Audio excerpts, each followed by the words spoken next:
اعوذ باللہ من الشیطان الرجیم بسم اللہ الرحمن الرحیم۔ پچھلے درس میں آپ کے سامنے انسان کے مقام اور منزلت کے حوالے سے گفتگو کی گئی۔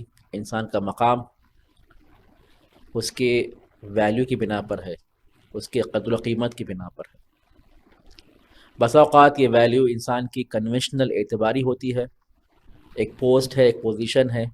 جب تک وہ پوسٹ اور پوزیشن رہے گا انسان کی قدر و قیمت ہے، جیسے ہی پوسٹ گیا اس کی قدر و قیمت بھی ختم ہو جائے گی۔ یقیناً حقیقی منزلت انسان کی اس کنونشنل ویلیو کی بنا پر نہیں ہوگی، اس کے مقابل میں اس کی ایک ریئل ویلیو ہے، اوریجنل ویلیو ہے، نیچرل ویلیو ہے، جو انسان کے پاس قدرت عقل ہے، انسان کے پاس قدرت تفکر ہے، انسان کے پاس ارادہ اور اختیار ہے، انسان زمین پر اللہ کا جانشین ہے۔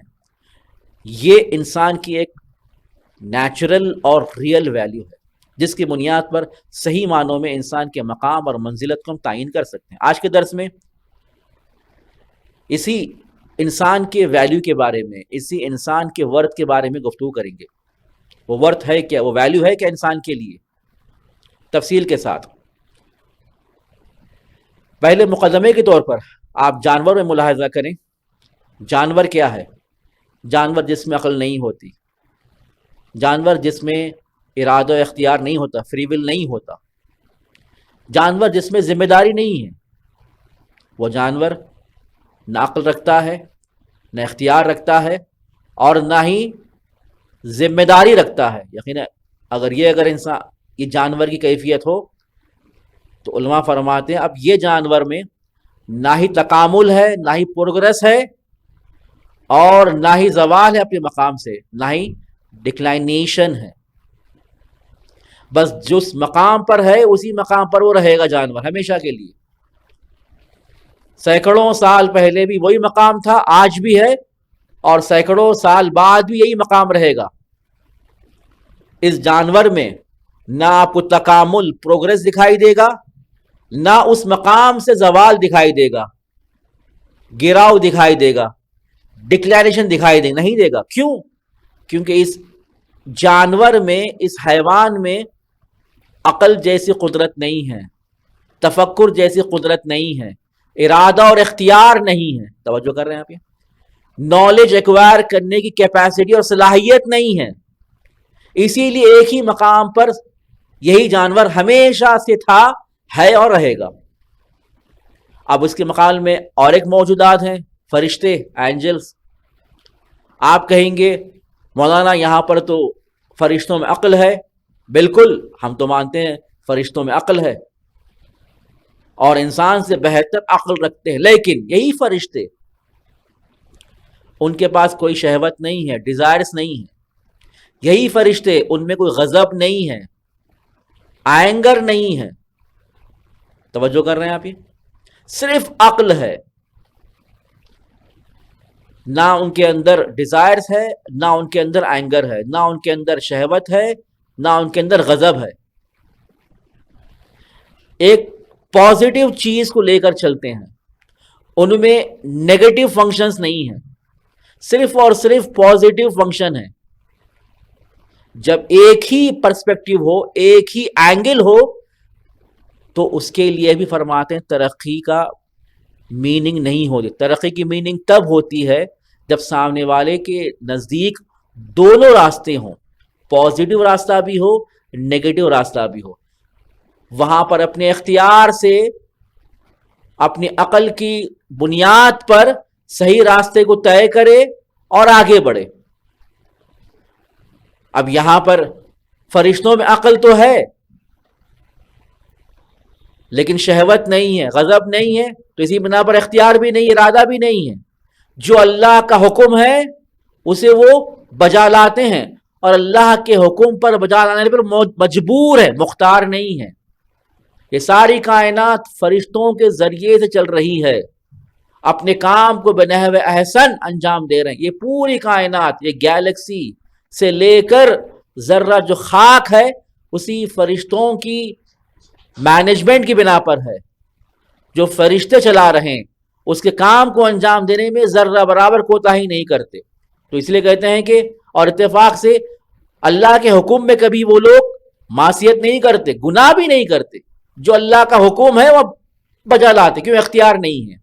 جب ایسی کیفیت فرشتوں کی ہو تو فرماتے ہیں کہ اس لیے فرشتوں میں نہ تکامل رہے گا اور نہ ہی ڈکلائنیشن، جس طرح سے حیوانوں میں ہے۔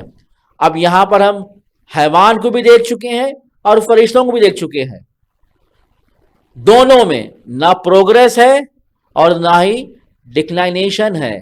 اب یہاں پر توجہ کیجئے، اسی مطلب کی طرف فرشتوں کے حوالے سے بیان کیا جا رہا ہے سورہ صافات کی آیت، وَمَا مِنَّا إِلَّا لَهُ مَقَامٌ مَعْلُوم، ہمارے لیے نہیں ہے لیکن وہ چیز جو اللہ نے ہمارے لیے مقام کو معین کیا ہے، وہی مقام، وہی پلیس، وہی پوزیشن جو اللہ نے معین کیا ہے، وہی مقام ہمارے لیے ہے۔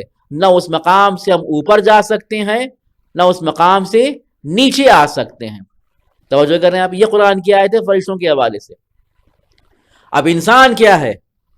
انسان فرماتے ہیں دیکھیے آپ، جب یہ ہو تو انسان کے اندر ایک ایسا تکامل ہے، ایسا پروگریس ہے جو معین شدہ نہیں ہے، ان لمیٹڈ ہے، ان نون ہے، ان اسپیسیفائڈ ہے۔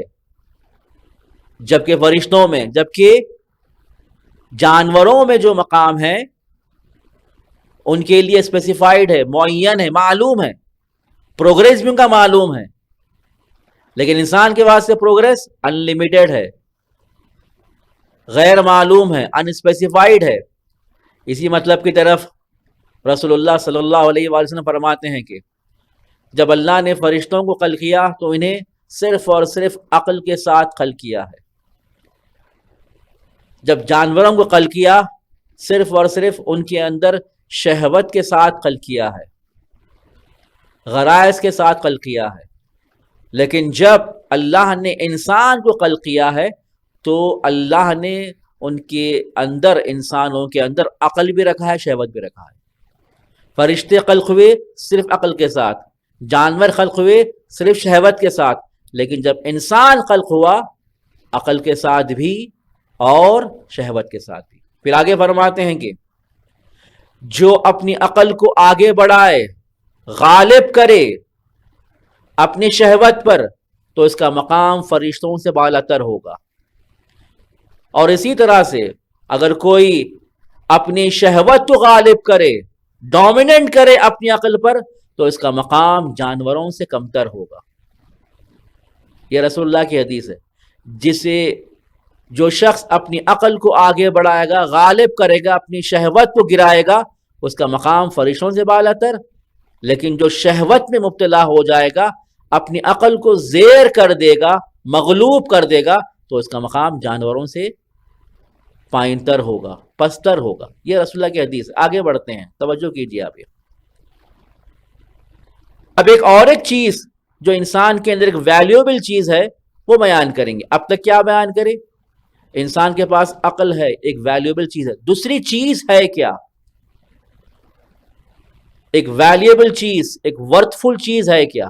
ایک سوال سے آغاز کریں گے، وہ کون سے طریقے ہیں جس کے استعمال کے ذریعے سے ہم اپنے مقصود کو دوسروں تک منتقل کر سکتے ہیں، اپنے ذہن میں جو میننگز ہیں دوسروں تک پہنچا سکتے ہیں۔ اب میرے ذہن میں ہے کچھ مطالب ہیں، کچھ مقاصد ہیں، اب میں چاہتا ہوں کہ دوسروں تک منتقل کروں، ٹرانسفر کروں۔ کیا میں اسے اشاروں کے ذریعے سے کر سکتا ہوں؟ تصویر میں دیکھیں، جو بات نہیں کر سکتا، گونگا ہوتا ہے، اپنے ہاتھوں سے، اپنے چہروں کے اشاروں سے سامنے والے کو اپنا مطلب بیان کرتا ہے، لیکن بہت ہی سخت ہوتا ہے۔ ہر مطلب کو آپ اس اشاروں کے ذریعے سے بیان نہیں کر سکتے، ہر چیز کو اپنے انگلیوں اور ہاتھوں کے اشاروں سے بیان نہیں کر سکتے، گرچہ کچھ حد تک ہم کر سکتے ہیں، لیکن اکثر جگہ پر ہم قاصر رہتے ہیں، ناتوان رہتے ہیں۔ بس پتا چلا اشاروں میں آپ نہیں کر سکتے، تصویر بتا کر بھی آپ اپنی اس مقاصد کو پیش نہیں کر سکتے، لیکن وہ ذریعہ کیا ہے جو ہم اپنے مقاصد کو بیان کر سکتے ہیں، لوگوں تک منتقل کر سکتے ہیں؟ تصویر میں دیکھیں، وہ قدرت بیان ہے، وہ قدرت تکلم ہے جو انسان کو اللہ نے عطا کی ہے، جس کے ذریعے سے اپنی زبان کو حرکت میں لے کر آتا ہے، اپنے اس مطالب اور مقاصد کو زبان میں لے کر آتا ہے، الفاظ میں لے کر آتا ہے، جملوں میں لے کر آتا ہے، تاکہ سامنے والا سنے اور سمجھے۔ اور وہی مطالب جب کتاب میں ذخیرہ ہو جاتی ہیں، سال و سال کے لیے انسانوں کے مددگار ثابت ہوتی ہے، انسان اس کتاب کو دیکھ کر اور پڑھ کر اس علم کو حاصل کرتا ہے۔ تو انسان کے پاس کیا ہے؟ دوسری چیز جو ورتھ فل ہے، وہ ہے پاور آف سپیچ، قدرت بیان۔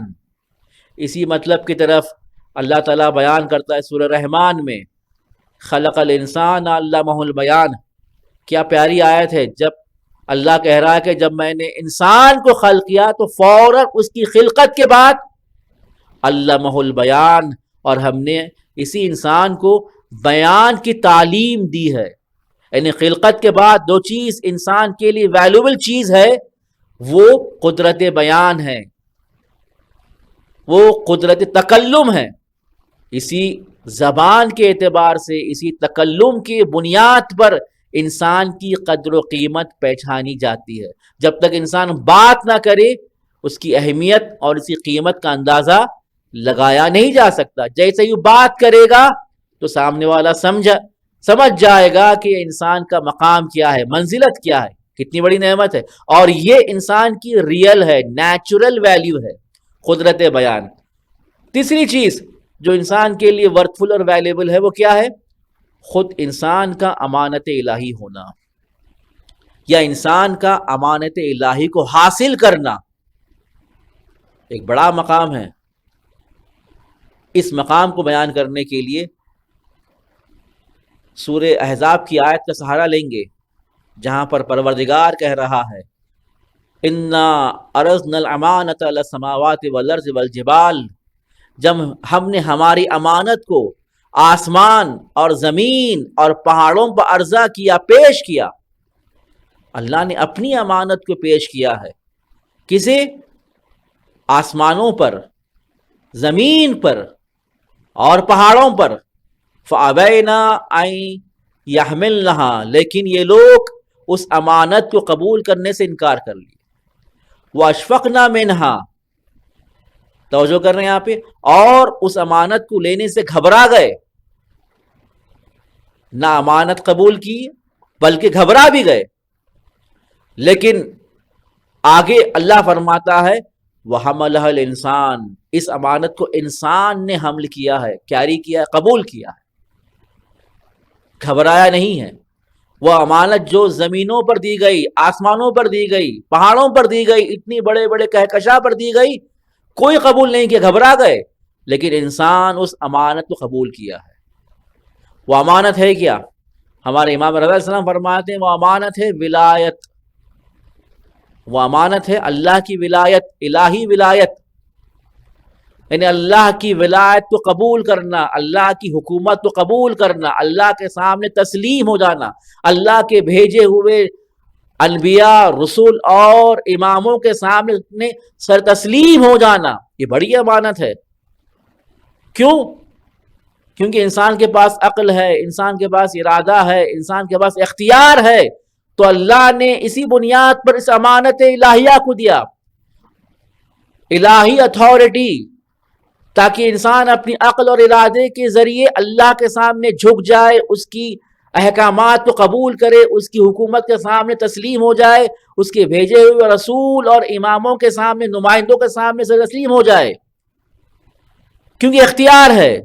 لیکن یہی چیز نہ آسمانوں میں ہے، نہ زمین میں ہے، نہ پہاڑوں میں ہے، ان میں اختیار نہیں ہے، اس لیے انہوں نے امانت کو لینے سے گریز کیا ہے۔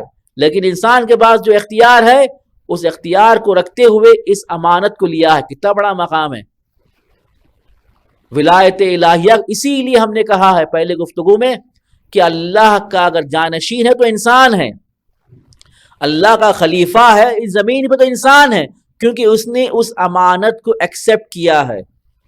یہ ہے انسان کی قدر و منزلت، جس کے بارے میں آپ کے سامنے تفصیل سے عرض کیا گیا ہے۔ والحمد للہ رب العالمین۔